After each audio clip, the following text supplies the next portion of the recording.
네, 안녕하세요. 한 주간도 평안하셨습니까? 오늘도 수요 성경 공부 성경총론 제148강 디모데후서 1장 말씀으로 복음을 굳게 붙들라라는 말씀을 공부하도록 하겠습니다. 사도 바울은 로마 황제 네로의 박해 아래 로마 감옥에 갇혀 있었습니다. 그는 이미 한 차례 투옥을 경험한 적이 있지만 이번 투옥은 이전과는 달리 죽음을 예감하게 하는 상황이었습니다. 많은 동력자들이 두려움 속에 바울을 떠나고 인간적으로 보자면 그의 처지는 극히 고독하고 암울하였습니다. 그러나 바울의 관심은 자신의 생명이나 억울함에 있지 않고 오직 사랑하는 영적 아들 디모데의 믿음에 있었습니다. 바울은 자신의 운명이 어떠하든지 디모데만은 복음을 부끄러워하지 말고 흔들림 없이 사명에 충실하기를 간절히 권면합니다. 디모데후서 1장은 고난 속에서도 변하지 않는 복음의 객관성과 그 복음을 맡은 교회의 사명을 분명히 보여줍니다. 첫째, 바울은 디모데후서 1장 1절에서 8절 말씀에서 복음과 함께 고난을 받으라고 말합니다. 이 단락에서 바울은 먼저 디모데의 신앙에 대한 감사로 편지를 시작합니다. 동시에 그는 어떤 상황에서도 복음과 함께 고난을 받으라고 권면합니다. 그리고 바울은 복음을 부끄러워하지 말라고 권면합니다. 바울은 자신이 조상 때부터 깨끗한 양심으로 섬겨온 하나님을 감사한다고 말합니다. 이는 자신의 구원이 혈통이나 공로에서 나온 것이 아님을 알면서도 하나님께서 역사 속에서 신실하게 일하셨음을 고백하는 신앙의 표현입니다. 또한 바울은 디모데가 외조모 로이스와 어머니 유니게로부터 받은 순수한 믿음을 감사합니다. 이는 신앙이 개인적 결단만이 아니라 말씀을 통한 신앙 전수의 결과임을 보여줍니다. 바울은 디모데와 헤어질 때 눈물을 흘리던 모습을 기억하며 그를 다시 만나 기쁨을 나누고 싶어 합니다. 이는 사도 바울의 인간적 연약함이면서 동시에 복음 안에서 맺어진 참된 영적 부자의 관계를 보여줍니다. 이러한 감사와 애정을 바탕으로 바울은 디모데에게 분명히 권면합니다. 즉 복음을 부끄러워하지 말고 또한 복음 때문에 옥에 갇힌 자신을 부끄러워하지 말라는 것입니다. 바울은 복음을 전하는 사역이 필연적으로 고난을 동반한다는 사실을 숨기지 않습니다. 그러나 그 고난은 수치가 아니라 하나님의 능력 안에서 감당해야 할 소명임을 강조합니다. 그리고 바울은 복음과 함께 고난을 받으라고 말합니다. 성도가 이 땅에서 누리는 최고의 기쁨은 복음을 소유하고 있다는 사실입니다. 복음은 단순한 종교적 위안이 아니라 하나님의 구원 능력이 담긴 말씀입니다. 그러므로 이 복음으로 인해 세상의 박해와 고난이 따른다 해도 그것은 헛된 고통이 아닙니다. 고난 자체를 미화하지 않아야 하지만 복음으로 말미암은 고난은 그리스도의 영광에 참여하는 통로임을 분명히 해야 합니다. 따라서 바울의 권면은 고난을 스스로 찾아 나서라는 말이 아니라 복음을 붙들고 살다 오는 고난을 두려워하지 말라는 것입니다. 복음으로 인한 고난은 장차 나타날 영광과 비교할 수 없으며 성도는 이러한 믿음 안에서 감사할 수 있습니다. 둘째, 디모데후서 1장 9절에서 14절 말씀에서 바울은 복음을 지키라고 권면합니다. 바울은 이 단락에서 하나님의 구원 계획을 설명하며 디모데가 복음을 굳게 지키는 사역자로 서도록 촉구합니다. 그리고 복음의 진리를 믿고 실천하라고 말합니다. 바울은 하나님께서 우리를 부르신 목적을 분명히 밝힙니다. 그것은 우리를 구원하시고 구원받은 자를 거룩한 삶으로 인도하시기 위함입니다. 그러나 이 구원은 결코 우리의 행위나 공로에 근거하지 않습니다. 오직 하나님의 은혜와 그리스도 예수 안에 있는 구원 계획에 기초한 것입니다. 바울이 자신의 고난을 부끄러워하지 않는 이유는 두 가지입니다. 첫째, 그는 하나님의 능력과 신실하신 사랑을 확신하기 때문입니다. 둘째는 예수 그리스도께서 자신의 영혼과 복음의 사역을 끝까지 지키실 것을 믿기 때문입니다. 그러므로 그의 고난은 실패의 증거가 아니라 복음의 진실성을 드러내는 표지입니다. 이러한 확신 속에서 바울은 디모데에게 바른 말의 본을 지키라고 권면합니다. 이는 단순한 언약의 정확성이 아니라 복음을 왜곡하지 않고 그대로 보존하며 전수하는 것을 의미합니다. 또한 바울은 디모데에게 내게 부탁한 아름다운 것, 곧 복음의 진리를 성령의 도우심으로 지키라고 당부합니다. 복음은 인간의 지혜로 유지되는 것이 아니라 성령께서 교회 안에서 지켜주시는 보배입니다. 따라서 성도들의 구원은 하나님의 은혜로 말미암은 것입니다. 하나님은 자신의 주권적인 뜻에 따라 성도들에게 구원을 선물로 주셨습니다. 이 구원은 율법을 지키려는 인간의 노력이나 도덕적 성취의 결과가 아닙니다. 그러므로 인간에게는 자랑할 것이 전혀 없습니다. 심지어 이 사실을 깨닫는 것조차 하나님의 은혜이며 이 믿음 또한 하나님께서 주시는 선물입니다. 바로 이것이 은혜에 의한 구원, 믿음으로 말미암는 의입니다. 세 번째로 디모데후서 1장 15절에서 18절 말씀에서 오네시보로에 대한 바울의 감사를 살펴보겠습니다. 바울은 이 단락에서 자신을 떠난 사람들과 끝까지 곁을 지킨 사람을 대조하며 언급합니다. 먼저 오네시보로에 대한 바울의 감사를 살펴보겠습니다. 바울이 말하는 아시아는 오늘날의 아시아 대륙이 아니라 소아시아 서부 지역의 로마 속주를 가리킵니다. 그곳의 몇몇 성도들은 바울에게 고난이 닥치자 그들을 떠났고 부르겔로와 허모게네는 특별히 바울에게 깊은 상처를 주었습니다. 이들은 바울뿐만 아니라 고난받는 그리스도를 부끄러워했던 자들이었습니다. 반면 오네시보로는 자신의 이름 뜻 그대로 돕는 자였습니다.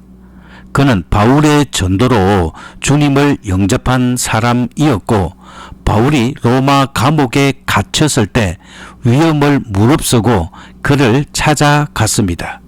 그는 바울의 투옥을 수치로 여기지 않고 오히려 복음을 위한 영광으로 받아들였습니다.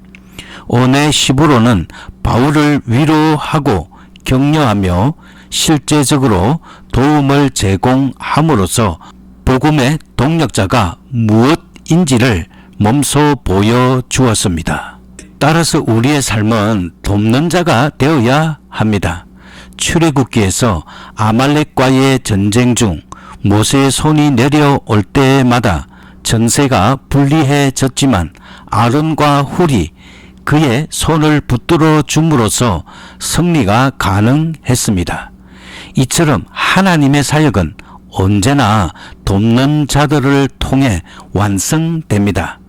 바울의 사역 역시 아굴라와 브리스길라 그리고 오네시브로와 같은 동력자들로 인해 지속될 수 있었습니다.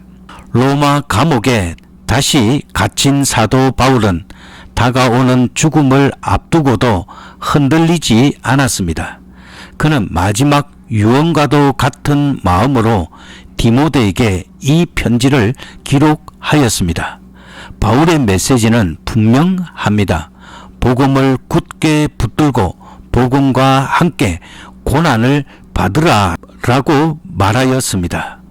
그는 두려움 속에 있는 디모데에게 구원의 근본 원리를 다시 상기시키며 모든 것이 하나님의 은혜임을 확정해 줍니다. 또한 오네시보로의 충성을 통해 복음을 위해 수고하는 성도들의 자세가 어떠해야 하는지를 간접적으로 가르칩니다. 디모데후서 1장은 오늘날 교회와 성도들에게도 동일한 질문을 던집니다. 우리는 과연 복음을 부끄러워하지 않고 그 복음을 위해 기꺼이 고난을 감당할 준비가 되어 있는가? 라고 우리에게 묻고 있습니다. 네 번째로 디모데후서 1장 9절에서 10절 말씀에서 말하고 있는 하나님의 복음에 대해서 살펴보겠습니다.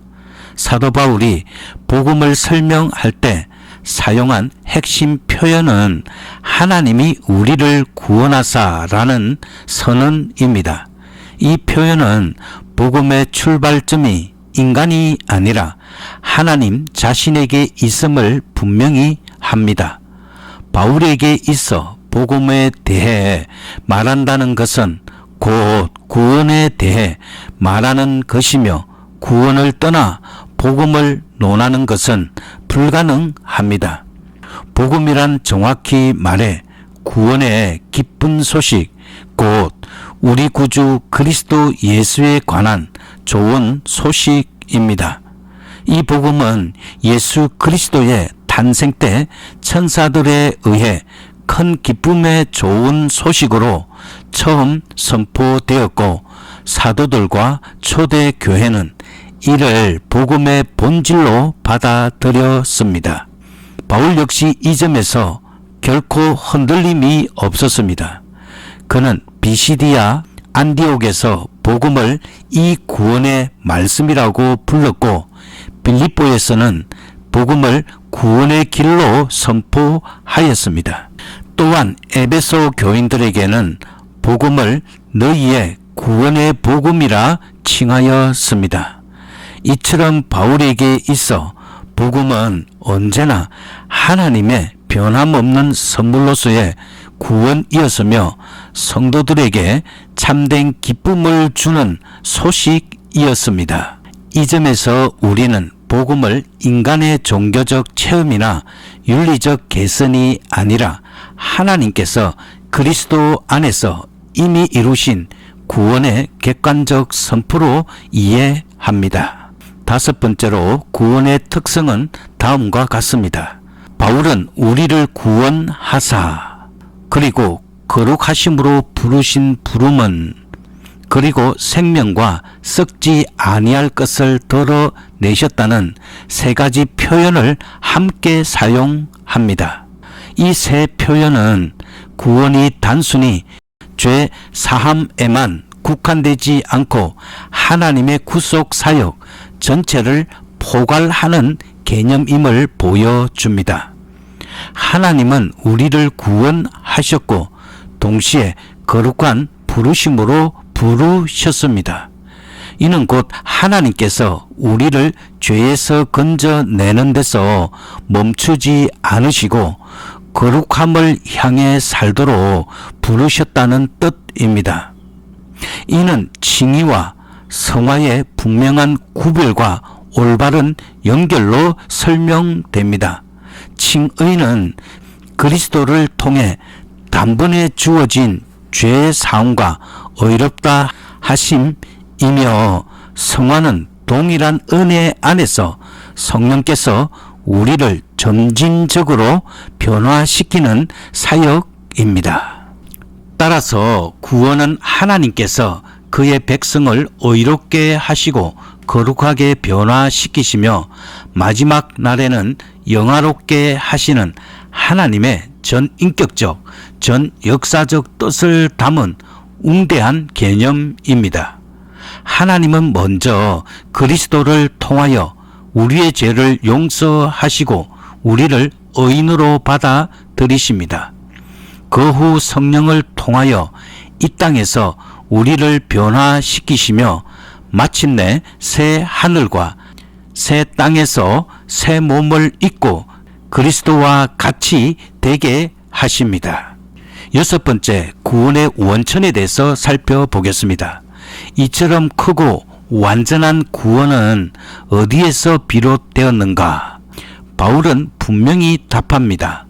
우리의 행위대로 하심이 아니요 오직 자기 뜻과 영원하신 때 전부터 그리스도 예수 안에서 우리에게 주신 은혜대로 하심이라고 디모데후서 1장 9절에서 말하고 있습니다. 만일 우리가 구원의 근거를 찾아 그슬로 올라간다면 우리는 시간의 경계를 넘어 영원 속으로 들어가야 합니다. 바울은 구원이 역사 속에서 우연히 결정된 것이 아니라 영원전 하나님의 뜻과 선택에 근거하고 있음을 강조합니다. 이는 하나님께서 실제로 그리스도 안에서 영원 전부터 우리에게 은혜를 주셨다는 사실을 나타냅니다. 하나님이 우리에게 주신 것은 우리의 공로나 가능성이 아니라 그분 자신의 은혜로운 뜻입니다. 이 뜻은 자의적이거나 변덕스러운 결정이 아니라 철저히 은혜로운 목적에 기초합니다. 그러므로 우리의 구원의 원천이 우리의 행위가 아니라는 사실은 분명합니다. 우리는 선을 행하기 이전에, 심지어 태어나기도 전에, 역사 이전에 그리스도 안에서 은혜를 받은 자들입니다. 이것이 은혜에 의한 선택과 구원의 확실성입니다.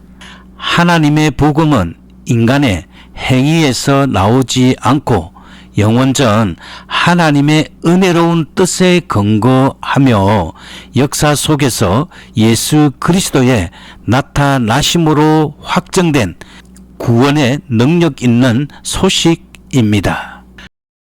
하나님 아버지, 우리에게 값없이 주신 복음을 감사드립니다. 두려움과 고난의 자리에서도 복음을 부끄러워하지 않게 하시고 주께서 맡기신 이 귀한 진리를 성령의 도우심으로 끝까지 지키게 하여 주시옵소서. 사람을 두려워하지 않고 살아계신 하나님을 신뢰하게 하시며 복음과 함께 받는 고난 속에서도 주님의 영광을 바라보게 하여 주시옵소서. 돕는 자 오네시보로와 같이 복음을 위해 섬기고 위로하는 신실한 동력자가 되게 하여 주시옵소서.